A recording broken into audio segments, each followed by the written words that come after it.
J'ai milité au Front populaire ivoirien à partir de 1991 et j'ai été membre du comité de contrôle sur la liste du président Aris Memel Fauté à partir de 1996. Et depuis 1999, je suis rentrée au secrétariat général sous la présidence de Laurent Gbagbo lui-même jusqu'à 2000, je suis resté jusqu'à ce jour, même sous le président Fi. Et actuellement, vous êtes vice-président? Oui, chargé de la coordination des actions pour la libération de Laurent Gbagbo. Ok. Alors, première question, pour revenir en arrière, qu'est-ce qui a motivé votre entrée en politique? D'abord, ce sont les faits sociaux. Et j'ai toujours été sensible à une certaine injustice sociale. J'estime que tout être humain ne choisit pas de naître de tel ou tel parent. Et ce n'est pas juste que certains enfants, de par leur naissance, soient condamnés à ne pas pouvoir s'en sortir. De même que devant le cas de maladie, et c'est une question de dignité humaine. Devant la maladie, tout être humain doit pouvoir trouver des soins. Devant le cas de vieillesse aussi concernant les paysans. Parce que j'ai assisté à une scène, un oncle qui était un vaillant travailleur, mais il n'a eu qu'un seul fils. Et vers sa vieillesse, comme ce fils-là était fainéant, le monsieur vraiment est mort misérablement. Alors que je vois le cas de mon père qui était fonctionnaire, très vaillant aussi travailleur, mais lui, il avait une retraite. Donc, j'ai été très sensible au fait que dans la proposition, surtout le programme de gouvernement de Laurent Gbagbo, avec le Front populaire ivoirien, il prévoyait un problème de l'école gratuite, disons, une politique qui donne accès à l'éducation à tout enfant en Côte d'Ivoire, qui réside en Côte d'Ivoire, qui est né en Côte d'Ivoire. Il prévoyait également une assurance maladie universelle, en tout cas une politique de santé publique pour que toute personne qui réside en Côte d'Ivoire, tout citoyen ait accès à des soins adéquats. Et puis, il comptait organiser le monde paysan pour que ceux-là aussi puissent avoir une retraite heureuse. Ce sont ces faits d'abord qui m'avaient sensibilisé. Et puis ensuite, par rapport à ma foi chrétienne, j'ai été interpellée un matin. Et puis, que la foi ne peut pas être morte. Tu ne peux pas dire aux gens, on ne fait rien pour eux, il faut aller. Donc c'est comme ça que je me suis impliquée dans la politique. Alors, il n'y a pas beaucoup de femmes à des postes de responsabilité en politique, en Côte d'Ivoire, dans tous les partis, on peut me dire. Comment changer cela? Le problème n'est pas de savoir comment changer. Il faut d'abord chercher à comprendre comment se fait-il que les femmes ne sont pas nombreuses dans les responsabilités politiques. Cela est dû, c'est pour toutes les fonctions, d'ailleurs, certaines fonctions. Ce n'est pas le problème de la politique en tant que telle, mais prenons la profession militaire. Vous ne trouvez pas de femmes responsables au niveau militaire, c'est rare dans le monde même. Voilà. Et cela est dû plutôt à la fonction, à la mission spécifique de la femme. La femme est le seul être humain qui porte la vie. Seule la femme porte les grossesses.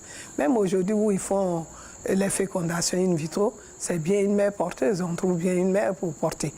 Et ça, cette spécificité fait que la femme qui veut procréer, qui veut donner la vie, peut être indisponible 9 mois, 1 an, voire 1 an, parce que le temps de l'allaitement aussi après l'accouchement, ça fait que c'est difficile de prendre certaines responsabilités.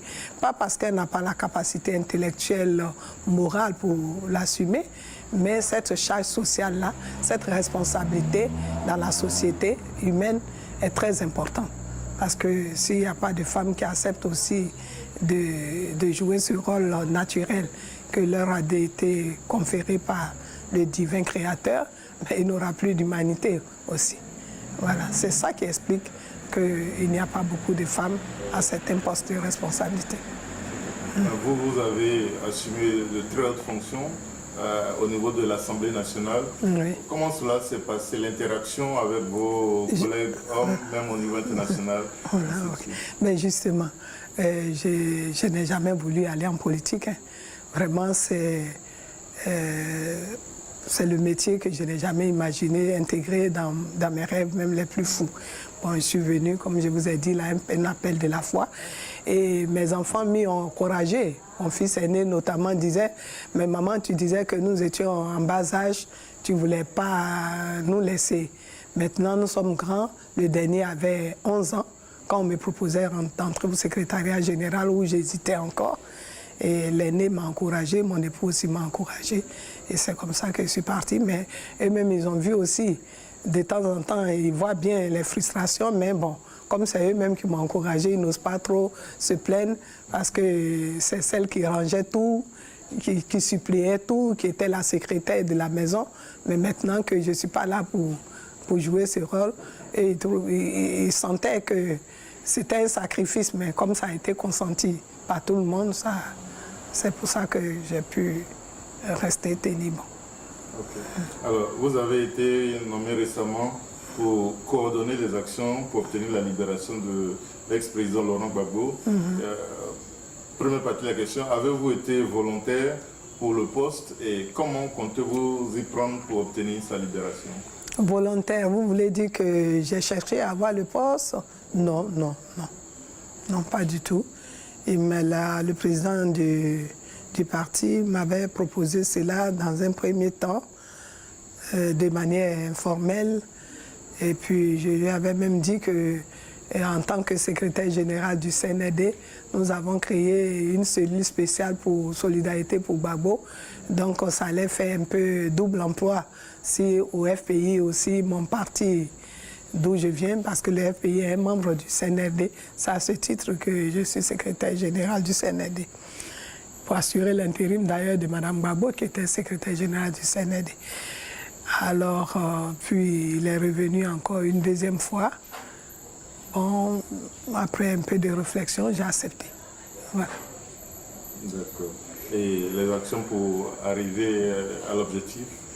Les actions pour arriver à l'objectif, il s'agit d'abord de coordonner.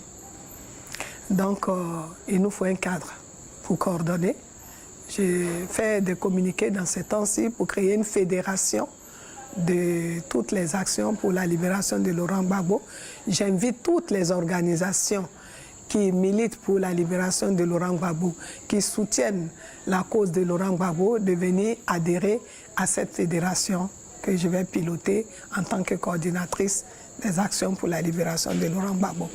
Ensuite, j'ai prévu une charte, c'est-à-dire une vision pour que nos actions n'aillent pas dans tous les sens, à leur proposer lors de leur adhésion. Mais chaque organisation garde son autonomie d'action. Nous serons solidaires les uns des autres. Nous allons nous relayer les informations. Ce sera un cadre de concertation. Mais bien sûr, en tant que cellule du FPI, nous aurons aussi des actions autonomes. D'accord. Alors, vous proposez principalement des actions politiques pour obtenir la libération de Laurent Gbagbo. Est-ce possible en dehors des procédures judiciaires de la Cour pénale internationale? Comment est-ce que, j'allais dire, vous pouvez obtenir ce que vous voulez en faisant abstraction, mais comment intégrer les procédures dans votre démarche? Bon, rassurez-vous, nous n'allons pas former un commando armé comme on l'avait, je crois, à l'époque en France, Spadjari, qui a cherché à délivrer ses amis prisonniers.